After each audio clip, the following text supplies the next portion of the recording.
Hello my dear friends, I am Professor Vayam Khan and this is the part 2 of unit number 4, steels and cast irons.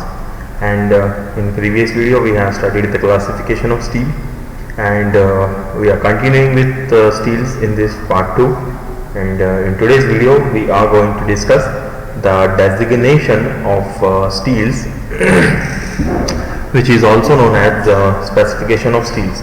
That is the nomenclature or the way of naming a particular type of steel. So let us begin with this part number 2, but before proceeding to that, I'll request you to like this video and share this video as well as subscribe to my channel. So let us start. So designation or specification of steels, there are two different ways, or you can say there are two different societies, two different systems of designating a particular type of steel that we use in our you can say our engineering applications. So in India, the famous one is Indian Standard Designation System, which is given by Indian Standards Institute, and another one is AISI or SAE designation system. AISI stands for American Iron and Steel Institute, whereas SAE stands for Society of Automotive Engineers. So first one is famous in particularly in India. The second one is you can say popular internationally. There are some other designation systems also, like Japanese system, that is JIS, and some other are also there, but we are having only two types for our study.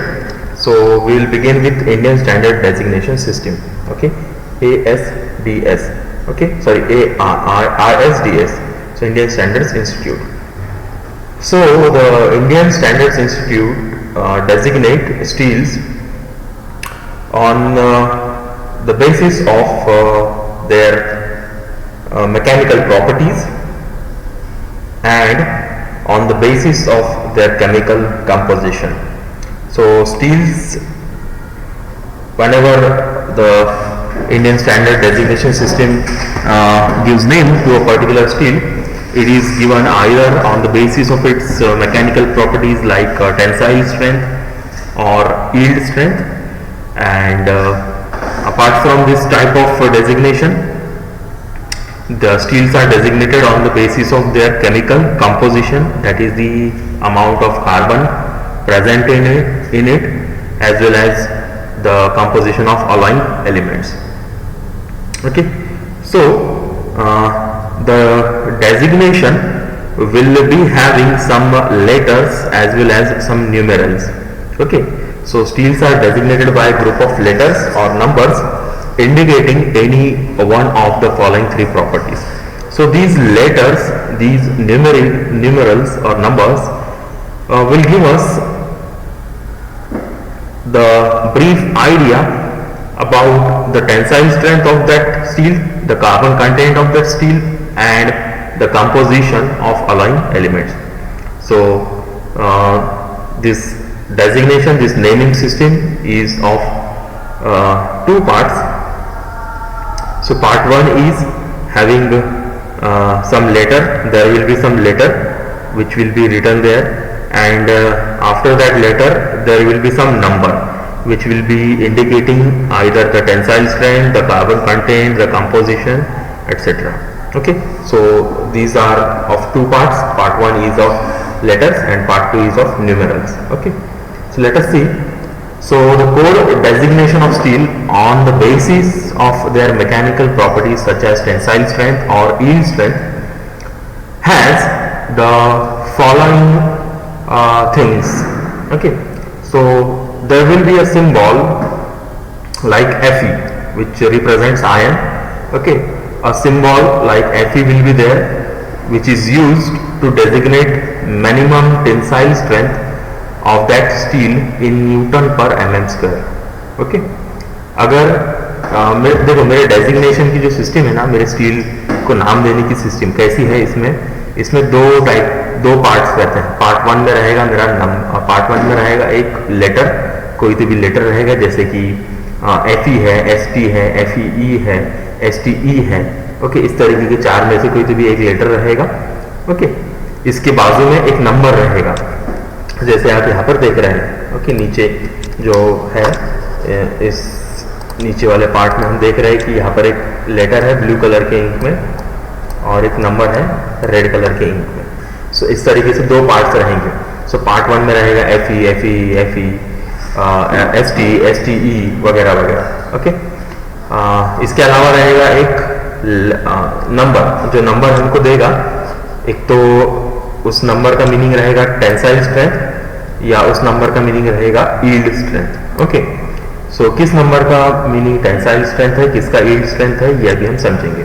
Okay, अगर symbol में FE रहता है, FE अगर रहता है तो समझना ये जो स्टील है, इस स्टील की minimum tensile strength, okay, minimum tensile strength जो है उसकी वैल्यू उसके सामने दी रहेगी, उसकी वैल्यू उसके सामने दी रहेगी, जैसे कि ये दिया है। सो FE 350, so this is steel with minimum tensile strength, और उसका जो यूनिट रहेगा it will B Newton per mm square, Newton per mm square, जब भी FE यूज होगा, FE यूज होगा।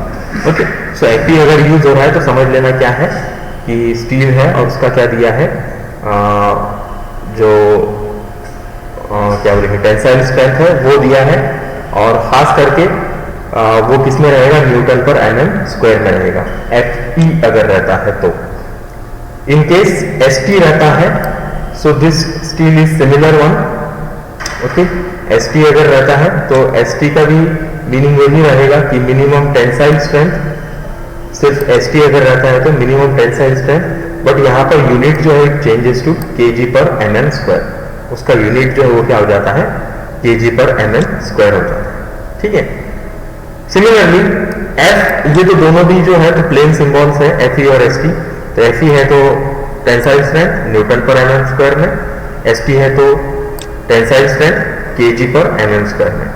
उसी जगह पर अगर FEE है, मतलब FE और कैपिटल E अगर यूज होता है तो इसका मीनिंग है यील्ड स्ट्रेंथ। अगर इस FE के साथ में और एक E लगा है तो ये डेजिग्नेट करता है यील्ड स्ट्रेंथ को, minimum yield strength in newton per mm square. FE के सामने E है तो yield strength, minimum yield strength in newton per mm square, और ST के सामने अगर E है तो ये रहेगा यील्ड स्ट्रेंथ इन kg पर mm square. Okay, so for example this is some of the types of steel that are used in applications. So FE 350 means steel with minimum tensile strength of 350 Newton per mm square, Newton per mm square. FEE है, FEE है, FEE मतलब एक extra E लगा है, so that means yield strength, minimum yield strength of, अब FE है मतलब Newton per mm square में रहेगा। सो Newton 250 Newton per mm square इसकी क्या है, स्ट्रेंथ है। इसके अलावा कई बार इन दो पार्ट्स के अलावा एक और पार्ट रहता है जो लेटर रहता है, जो कि उसकी क्या बोलेंगे मेथड ऑफ मैन्युफैक्चर या टाइप ऑफ डीऑक्सीडेशन को रिप्रेजेंट करता है। ओके, सो ये है FE 410K। ओके, तो यहाँ पर ये स्टील है with minimum tensile strength of 410 newton per mm square, but ये K जो है it represents killed steel. Okay, इसका मीनिंग क्या है यहाँ पर, killed steel with minimum tensile strength of 410 newton per mm square. Similarly ST use किया है, ST मतलब क्या है, kg पर mm स्क्वायर इसका यूनिट रहेगा। सो steel with minimum tensile strength of 42 kg पर mm square. So this is one type of designation system based on mechanical properties, tensile strength और हमारा यील्ड स्ट्रेंथ के ऊपर क्या है, ये बेस्ड है। Second type of designation system जो है ये बेस्ड है केमिकल कंपोजिशन पर। किसके ऊपर बेस्ड है, केमिकल कंपोजिशन पे। अब यहाँ पर हम पहला जो डेजिग्नेशन देख रहे हैं वो प्लेन कार्बन स्टील का देख रहे हैं. Okay, now in this type of designation system there are 3 different quantities, 3 quantities रहेगी. There will be a figure indicating 100 times the average percentage of carbon. एक नंबर रहेगा जिसमें 100 times average percentage of carbon रहेगा. मतलब अगर 30 है तो that means 30 divided by 100. So 0.3% क्या रहेगा कार्बन का परसेंटेज दिया रहेगा. ओके, एक फिगर, एक नंबर रहेगा. Okay, some digits, so that digits represents average percentage of carbon in 100 times. Okay, then there will be a letter either C or T. एक letter रहेगा C या फिर T. अगर C रहता है so that means it is a plain carbon steel, and अगर T रहता है तो it means a tool steel, that is a tool steel. And the third part will be a figure indicating 10 times, 10 times the average percentage of manganese. Manganese का क्या रहेगा उसके अंदर 10 times average percentage रहेगा. Okay, so this is specifically for plain carbon steel. So plain carbon steel basically have only carbon and some other elements which is in very less amount. Okay, जैसे कि C20 ये दिया है. So C represents plain carbon steel. C represents plain carbon steel, and there is this letter 20. There is this letter 20, which means average carbon content is 0.2%. 20 divided by 100. Okay. Again, this is another example. 55C4. So this is first part, this is second part, this is third part. So first part represents percentage of carbon in hundreds. So 55 divided by 100 is 0.55%. So it represents plain carbon steel with 0.55% carbon, and this is 4, and this 4 is the percentage of manganese in 10 times. Okay, so that means 4 by 10, so that is 0.4% is amount of manganese in it. This is the another example, 80T11. So 80 means carbon is 0.8%, T means it is a tool steel, and 11 means the amount of manganese is 1.1. So this is a tool steel with 0.8% carbon and 1.1% manganese. So this is one of the designations of plain carbon steels. Again, so cold designation of steels will continue with on the basis of chemical composition. So for an unalloyed free cutting steel, or simply you can say free cutting steels. Free cutting steel मतलब जो easily cut होते हैं, fast cut होते हैं, ऐसे steels. सो ऐसे steels के लिए सेम रहेगा. पहली तीनों चीजें 100 टाइम्स में कार्बन का परसेंटेज, आइदर C और T मतलब प्लेन कार्बन स्टील या टूल स्टील. फिर 10 times the percentage of manganese, तीसरा पार्ट. इसमें 2 एडिशनल पार्ट थे जो मैंने बोल्ड इसमें लिखे हैं. सो चौथा पार्ट रहेगा, उसमें रहेगा एक आधा सिंबल, जैसे कि S रहेगा, SE रहेगा, TE रहेगा, PB रहेगा. अब S क्या है? ये अलॉइंग एलिमेंट है to make it free cutting steel. ये एक किस्म के अलॉइंग एलिमेंट्स है, एडेड एलिमेंट्स है, जैसे कि सल्फर है, सेलेनियम है, टेलेरियम है, लीड है, and it depends upon the element that is present in it. Okay, जो भी चौथा सिंबल रहेगा वो डिपेंड करेगा, S है, SE है, TE है, PB है, वगैरह वगैरह. ओके, जो उसको फ्री कटिंग बनाता है, उस स्टील को क्या बनाता है? फ्री कटिंग बनाता है. और पांचवी फिगर रहेगी एक digit which will be in 100 times the average percentage of the above element. ये जो भी सिंबल रहेगा, चौथा सिंबल, उसका क्या रहेगा? वो परसेंटेज रहेगा 100 टाइम्स में. कितने टाइम्स में? 100 टाइम्स में. फॉर एग्जाम्पल ये वाला है. सो दिस इज 25. 25 मतलब क्या है? ये कार्बन का परसेंटेज कितना परसेंट है? 0.25% कार्बन है. ओके, C है मतलब हमारा प्लेन कार्बन है. Again 12 represents the amount of manganese. So 12 है मतलब कितना रहेगा? 12 10 टाइम्स में दिया है, दैट इज 1.2% मैग्नीज है. उसके बाद में हमारा नेक्स्ट एक सिंबल दिया है S। सो S है, S मतलब क्या है, सल्फर है, सल्फर का सिंबल है। सो सल्फर कितना परसेंट है, 14 दिया है, 14 that means it is 100 times. So 0.14% क्या है उसके अंदर, सल्फर है। सो this is a steel with this is a free cutting steel with 0.25% carbon, 1.2% manganese and 0.14% sulfur. Okay, let us go ahead. Designation of alloy steel ये सबसे important है और ये एग्जाम में भी पूछा जाता है। ओके, सो जैसा प्लेन कार्बन स्टील का डेजिग्नेशन था वैसे ही अलॉय स्टील का डेजिग्नेशन है। अब अलॉय स्टील बोलने के बाद में क्या रहता है, हमने डिफरेंस देखा है कि कार्बन, मैग्नीज, इसके अलावा भी क्या रहता है, इसमें अदर अलाइंग एलिमेंट्स रहते हैं जो इसकी प्रॉपर्टी को एनहांस करते हैं। सो अलॉय स्टील रहो, हाई अलॉय स्टील रहो, इनका जो डेजिग्नेशन सिस्टम है ये ऑलमोस्ट सेम है, बस थोड़ा सा डिफरेंस है।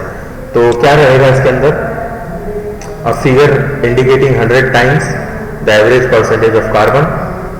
एक फिगर रहेगी जैसे कि ये फिगर है पहली, एक number which will describe the percentage of carbon in 100 times, मतलब उसको आपको 100 से डिवाइड करना है। उसके बाद में केमिकल सिंबल रहेंगे अलाइंग एलिमेंट्स के, each followed by figure for its average percentage.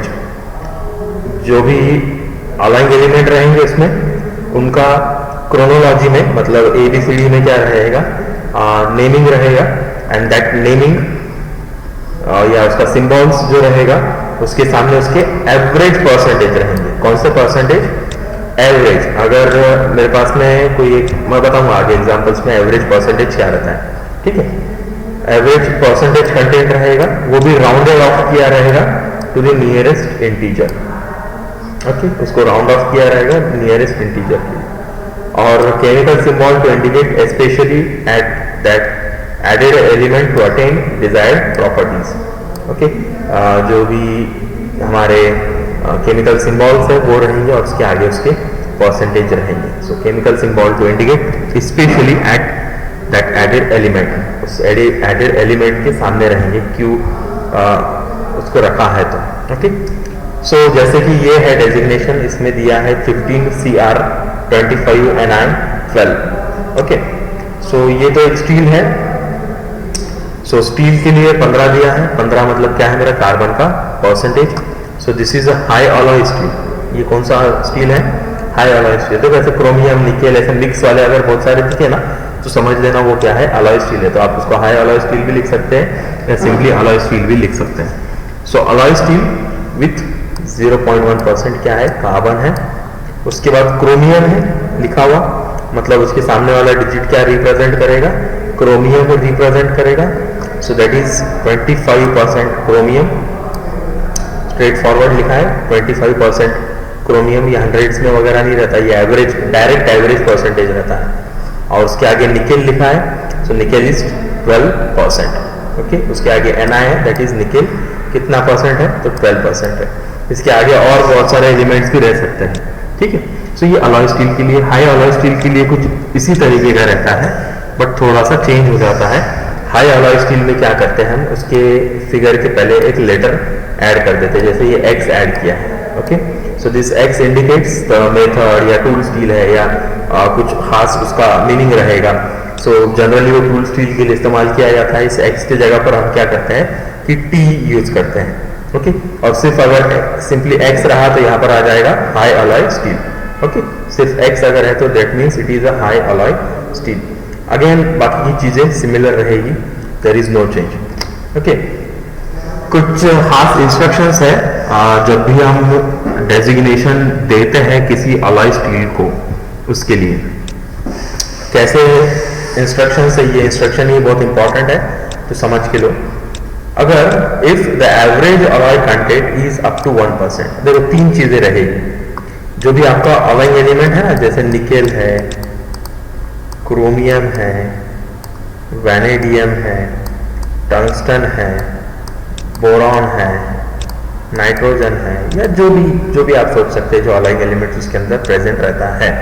Okay, molybdenum है, ओके, सिलिकॉन है, सल्फर है। ओके, सो ये जो भी हमारे अलॉइंग एलिमेंट्स इसके अंदर हम ऐड करने वाले हैं, इनके जो परसेंटेज है या जो एवरेज परसेंटेज है, एवरेज अलॉय कंटेंट जो है, ये 3 तरीके से लिखा जाएगा। सो जैसे कि अगर 1% तक है तो उसको एक स्पेसिफिक वे से लिखना है, 1 से लेके 10% तक है तो उसको एक स्पेसिफिक वे में लिखना है, और मोर देन 10% है तो उसको भी एक स्पेसिफिक वे से लिखना है। तो ये 3 चीजें हमको समझना है। ओके, सो अगर अलॉय कंटेंट जो है 1% तक रहता है तो जो भी सिंबल है वो लिखा जाएगा। फॉर एग्जांपल क्रोमियम अगर है तो वो लिखा जाएगा। जो भी उसका एवरेज बनता है वो वैल्यू, उसका इंडेक्स नंबर जो है is expressed in 2 decimal places. Okay, underlined by a bar except for boron and nitrogen. क्या होगा, फॉर एग्जांपल बता देता हूं।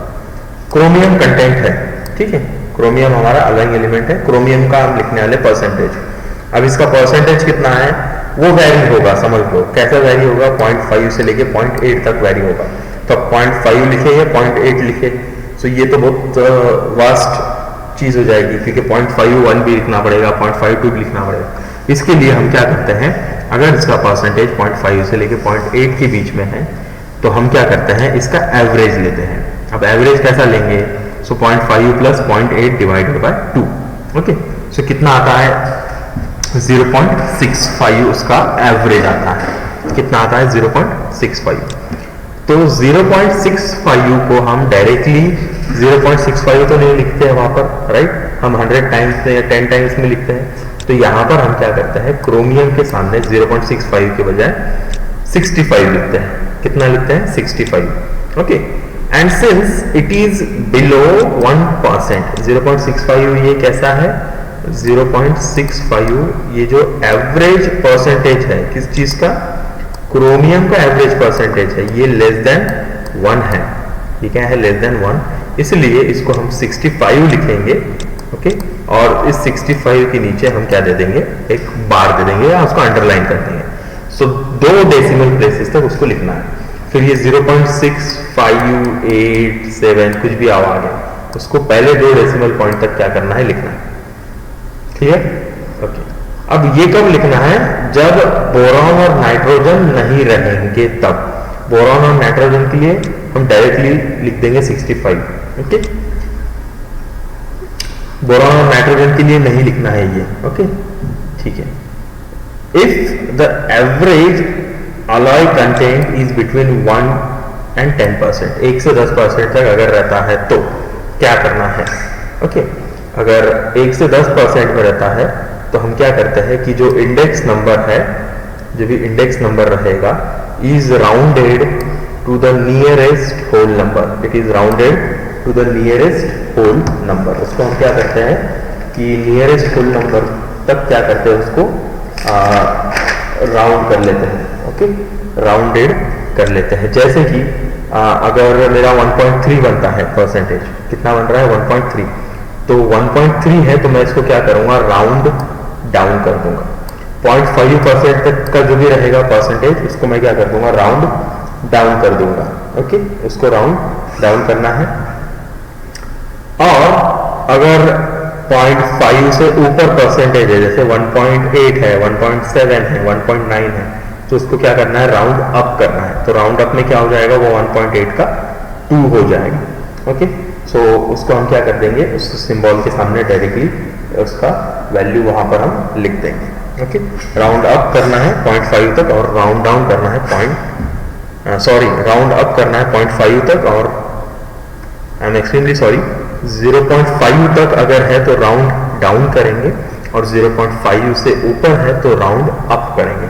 ओके, ठीक है। इसके बाद अगर ये जो राउंड ऑफ करके हम लिख रहे हैं, ओके, ये जो राउंड ऑफ करके हम वैल्यू लिख रहे हैं, सो जैसे कि मैंने बताया कि 1.3 है तो उसको हम क्या करेंगे, 1 लिखेंगे, और वही 1.8 है तो उसको हम क्या करेंगे, 2 लिखेंगे। डायरेक्टली 1 का 0.5 से नीचे आ जाएगा, अगर 0.5 तक है, और 0.5 के ऊपर है तो वो 0.5 से ऊपर चल जाएगा, right. So in case it is 1.4 अगर है तो इसको मैं कैसा लिखूंगा, 1 लिखूंगा। मतलब क्रोमियम का अगर एवरेज परसेंटेज 1.4 भरता है तो मैं इसको कैसे लिखूंगा, CR1। ओके, और यही अगर 1.9 भरता है, 1.9 अगर हो जाता है तो इसको मैं लिखूंगा CR2, क्रोमियम 2। ओके, अगर ये जो पॉइंट के बाद की वैल्यू है, जैसे कि 1.4 है, 1.9 है, 1.6 है, 1.3 है, वगैरह वगैरह, 2.3 है, ये पॉइंट के बाद की जो वैल्यू है, ये अगर बहुत नेसेसरी आपको लगती है कि इट इज़ वेरी नेसेसरी, कि इसको लिखना ज़रूरी है, बताना ज़रूरी है, it will cause very you can say application में बहुत उसके इम्पोर्टेंस रहेंगे, ऐसा अगर आपको लगता है तो जो अलॉय कंटेंट है इसको हम round off, it may be rounded off to 1 decimal place, and उसको हम राउंड ऑफ करेंगे 1 डेसिमल प्लेस तक, और जो भी डेसिमल डिजिट है it will be written with an underline और बाय अ बार। ओके, उसके नीचे एक बार हम लिख देंगे। फॉर एग्जांपल कैसा, क्रोमियम कंटेंट अगर 1.2 से लेके 1.6 तक है, सो 1.2 1.6, इसका एवरेज जो है it's summation becomes 2.8, so average बनता है 1.4 बनता है। ओके, तो अगर मैं मेरी यूजुअल मेथड से लिखना चाहूँ तो इसको CR1 भी लिख सकता हूँ। इन केस मुझे बताना है कि ये 0.4 बहुत इंपॉर्टेंट है, तो मैं इसको क्या करूँगा, ये जो डेसिमल पॉइंट है, ये पॉइंट इसको आगे सरका दूंगा, तो इसको मैं बाद में फिर क्या करूँगा, 1.4 को 14 लिखूंगा, इसको मैं 14 लिखूंगा, since I have shifted this decimal point on right side. So इस 14 लिखने के बाद में मैं इस 4 के नीचे क्या कर दूंगा, एक बार दे दूंगा, या अंडरलाइन उसको मैं कर दूंगा, जिसका मीनिंग रहेगा कि जो क्रोमियम है या जो भी मेरा एलिमेंट है उसका एवरेज परसेंटेज कितना है, 1.4, उसका एवरेज परसेंटेज कितना है, 1.4, और else I will write simply CR1, that means average percentage is around 1.5 तक क्या है उसका एवरेज परसेंटेज है मेरे हिसाब से, ऐसा उसका मीनिंग रहेगा। Okay, so this is another method. Fourth point है, अगर एवरेज परसेंटेज 10% से ज्यादा रहता है, okay, so index number is rounded to the nearest whole number. जो भी इंडेक्स नंबर रहेगा ना, जो भी इंडेक्स नंबर रहेगा उसको हम क्या करेंगे, राउंडेड अप, राउंड अप करेंगे या फिर राउंड डाउन करेंगे to the nearest whole number, सबसे नजदीकी होल नंबर तक। ओके, जैसे यहाँ पर है क्रोमियम के लिए 12 है, क्रोमियम का जो परसेंटेज है इट इज बिटवीन 12 to 18, सो 12 + 18 जो हमारा एवरेज परसेंटेज वो ऑलरेडी 15 बनता है, सो 15 is a round figure, so 15 point अगर 6 है, 15.7 है, 15.4 है, तो 15.4 अगर है तो मैं उसको सिर्फ 15 लिखूंगा, 15.6 है तो उसको मैं 16 लिखूंगा। ठीक है, सो यहाँ पर राउंड फिगर है इसलिए उसको डायरेक्टली हम CR15 लिखेंगे। ओके, जैसे कि 15.6 रहता था, सो 15.6 को मैं क्या करता था, 15 लिखता था, सॉरी 16 लिख देता था डायरेक्टली राउंड अप करके। ओके, होल नंबर को राउंड अप करना है, पॉइंट वाले नंबर को क्या करना है, राउंड अप या राउंड डाउन करना है। ओके, राउंड ऑफ कर देना है इसको। This is another important point. Next point is if the 2 or more aligned elements, okay this is very important, अगर एक से ज्यादा अलाइंड एलिमेंट्स के जो फिगर्स है या जो एवरेज परसेंटेजेस है, दे हैव सेम इंडेक्स, अगर उनका वैल्यू सेम रहता है, ओके, सो उनके केमिकल सिंबल्स को हम क्या करते हैं, ग्रुप कर देते हैं, एक दूसरे के बाद में उसके केमिकल सिंबल्स लिखते हैं followed by there index number. Okay, तो इसका मीनिंग क्या है, अगर मेरे पास में समझ लो क्रोमियम है, ओके, क्रोमियम का एवरेज परसेंटेज है 1.2 से लेके 1.6 तक, तो इसका एवरेज परसेंटेज कितना बनेगा, yes it will be around 1.4 हो जाएगा। इसको राउंड डाउन जब मैं करूंगा तो कैसा लिखूंगा मैं, क्रोमियम 1, ओके, अगर मैंने मेरी यूजुअल मेथड से लिखा, अगर मेरी दूसरी मेथड से लिखा, so it will be written as CR14 underline, बराबर है, that means it is CR1.4। Okay, but हम यूजुअल मेथड से लिख रहे हैं इसलिए CR1 लिखूंगा। वेनेडियम है दूसरा कंटेंट मेरा, इसका एवरेज है 0.9 से लेके 1.3 तक, ओके, सो 0.9 से लेके 1.3 तक जो है तो इसका परसेंटेज होता है 1.1 average percentage. So similarly vanadium का भी मैं क्या करूँगा, 1.1 है तो राउंड डाउन करूँगा, so it will also be written as V1। Okay, so since both of them have same index, मैं क्या कर सकता हूँ, वो नेमिंग को, नोमेनक्लेचर को शॉर्ट करने के लिए दोनों को भी कंबाइन कर सकता हूँ। जैसे कि यहाँ पर क्रोमियम भी 1 है, वेनेडियम भी 1 है, तो Cr will also be written as Cr, ये जो है Cr एज इट इज लिखा जाएगा, उसके बाजू में वेनेडियम लिखा जाएगा V, और उनका दोनों का मिलाकर परसेंटेज 1 है, so it will be written as CrV1। Okay, combine मैं इसको कर दूंगा। Some of the examples are there. So 15, that means 100 times the percentage of carbon. So that means 0.15% क्या है इसमें, कार्बन है। ओके, देन निकेल दिया है, निकेल क्या दिया है, 133 के नीचे बार दिया है, that means nickel is having 1.3% carbon. Chromium 1 दिया है, that means chromium is having average percentage of 1, average percentage कितना है, 1 है। मॉलिब्डेनम दिया है, 12 के नीचे अंडरलाइन दिया है, दैट मीन्स इट इज 0.12, 12 पूरे दोनों नंबर के नीचे दिया है, that means 0.12% molybdenum. Again 35S18 है, सो 35S18 का मीनिंग क्या रहेगा, 0.35% कार्बन है, सल्फर है, सल्फर कितना है 18 और बार दिया है, दैट मीन्स 0.8 सल्फर उसके अंदर अलाइन एलिमेंट प्रेजेंट है। 35MN1S18 अंडरलाइन दिया है, सो 35 मीन्स 0.35% कार्बन। मैग्नीज है, Mn मैग्नीज 1 दिया है, that means average manganese percentage is 1, and S18 underline दिया है, S18 बार दिया है, दैट मीन्स 0.8% ऑफ सल्फर उसके अंदर प्रेजेंट है। ओके, डबल बार का मीनिंग है 0.18, this will be 100 times, this will be 10 times. Okay, again the remaining will also be 10 times. So directly आप इसको remaining को 10 times की बजाय directly लिखेंगे 1%. Okay, now there is one more element added here, T. So जैसे हमने दिया ना X था हाई वाला स्टील के लिए, बराबर है, so ये X की जगह पर T आ गया। T means टूल स्टील है, ये कौन सा स्टील है, टूल स्टील, जिसके अंदर 0.75% क्या है, कार्बन है। टंगस्टन है 18%, टंगस्टन 80 दिया है, that's why it is a tool steel, tungsten का अमाउंट ज्यादा है। Cr4 है, दैट मीन्स क्रोमियम भी कितना है, 4% है, टंगस्टन 18% है, और V1 है, दैट मीन्स वेनेडियम कितना है, 1% है। अगेन T105 है, मतलब इसमें कार्बन कितना है, 1.05 है। Cr1 है, दैट मीन्स क्रोमियम 1% है। मैग्नीज 60 बार दिया है, दैट मीन्स मैग्नीज 0.6% है, again it is a tool steel. Again there is 20, so 0.2% carbon. Ni55 है, Ni55 दैट मीन्स 55 और उसके नीचे बार दिया है, मीन्स निकेल इज 0.55%। Cr50 है, that means chromium is 0.5%। MO20 है, बार दिया है, molybdenum 0.2%। So this was all about Indian standard designation system of steels. In next video we'll continue with AI, SI and SAE designation system of steels.